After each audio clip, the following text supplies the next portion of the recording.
Përshëndetje të nderuar zonja dhe zotrinj, ja ku po ritakojmë sonte me historinë e radhës.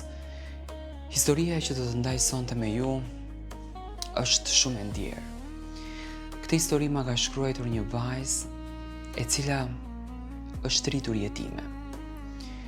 Por në derën se ku është martuar, ajo nuk e ka gjetur qetësinë. Vjera nuk e ka dashur. Ka mbetur edhe 7 zënë. Por vajzën të cilën ajo e kishte në bar, nuk ja donin njerëzit e shtëpisë. Përshëndetje Tiranë. Unë që po të shkruaj jam një vajzë nga Kosova. Vendosa edhe unë si të gjithë të tjerat të tregoj historinë time. U rita jetime, pa nën pa baba. Prindërit më kanë lënë në jetimore edhe për disa vite u rita e vetme aty. Mendoja që kur do të rritesha dhe kur do të mbaroja shkollën, do të gjeja personin i cili do të bëheshte mbështetja ime, familja ime, njeriu me të cilin unë do të ndaja jetën, do të jepja botën. Por, fatkeqësisht, kjo gjë nuk ndodhi. Unë u dashurova në moshën 16 vjeç. Isha në shkollë të mesme asaj kohe. Dhe njoha personin që në ato fillime i falenderohesha Zotit edhe i thoja që po, ky është njeriu që unë e kam kërkuar. Besova që yjet më kanë dëgjuar. Besova në bisedën që bëra me yjet. Por që në momentin kur unë martova, fatkeqësisht gjërat nuk ishin ashtu. Yjet nuk më kishin dëgjuar. Dhe pas një sfide shumë të gjatë, më duheshte të përballem me sfidën e re. Të jetoj mes urrëties, inatit, edhe mlefit që vjera ime kishte krijuar për mua dhe që nuk dëshironte ta shikon me sy njeriun tim. Ditët e para ishin shumë të vështira. Jeta më kishte mësuar që të jem e heshtur. Jeta më kishte mësuar që të kem frikë. Jeta më kishte mësuar që të mbrohem. Rija natën zgjuar vonë dhe mendoja për veten. Vallë, ku mund të jetë mami tani? Më shikon? Se sa po vuaj unë?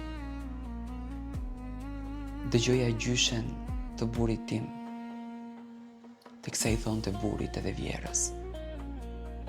Mos e maltretoni. Është jetime.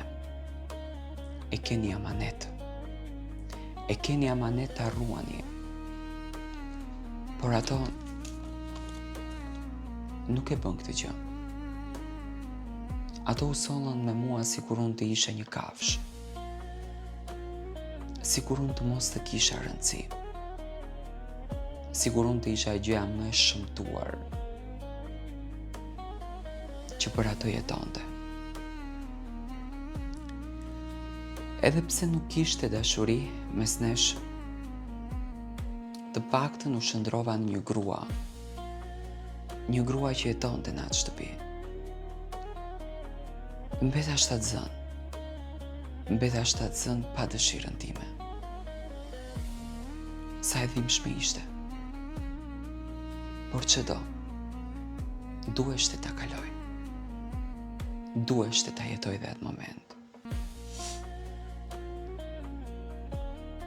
Më thonin që fëmijën do ta mbash nëse është djalë. Nëse është vajzë, jo që do ta heqësh, por e ke me patjetër. Dhe unë i lutesha Zotit, i lutesha universit, më jep një djalë. Më jep një djalë sepse po kaloj trauma. Dhe nuk e di a do të mundem ta çoj deri në fund. Por fatkeqësisht, universi përsëri nuk më dëgjoi. Më dha një vajzë. E kujtoj me shumë tmerr momentin kur ua tregova të vërtetën. U tronditën. Më thonin që kjo gjë nuk do të ndodhë. Vajza nuk do të lindë. Tentuan pafund. Më dhanë barna të ndryshëm. U munduan që të më vdisnin, të më merrnin jetën. Por nuk ja dolën dot. Nuk ja dolën. Vajza lindi. Por më vjen shumë keq që po rritet në këtë familje të tmerrshme. Në këtë familje që ushtron vetëm dhunë.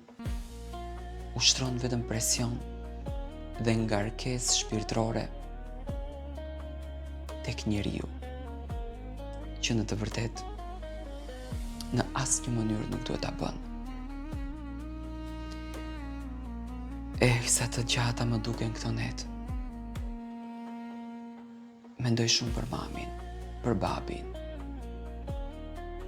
Edhe pse nuk jam më e vogël, por në krah të tyre gjithmonë ndjehem e fuqishme. Gjithmonë ndjehem e veçantë. Ashtu e them unë, a në të vërtet nuk i kam. Dhe krahët i shoh në ëndër, teksa vinë për të më ndihmuar. Krahët i shoh në ëndër, teksa vinë për të më qëndruar pranë. Dhe krahët i shoh në ëndër, teksa vinë të jetojnë me mua. Unë e di që një ditë do të vdes. Edhe lutem që ajo të jetë sa më shpejt. Nuk mundem dot ta përballoj këtë jetë. Të shoh vajzën time se si po vuan për qumësht. E të shoh burrin tim se si po ushtron luftën e krijuar me veten tek mua. Më vjen shumë keq për veten. Dhe shpesh e pyes Zotin. Mos vall, jam unë e mallkuar që po kaloj këtë trishtim, por nuk kam përgjigje. Dhe mesazhi im i fundit për ty është kjo, që ti nuk je e mallkuar, por je në njerëz të gabuar.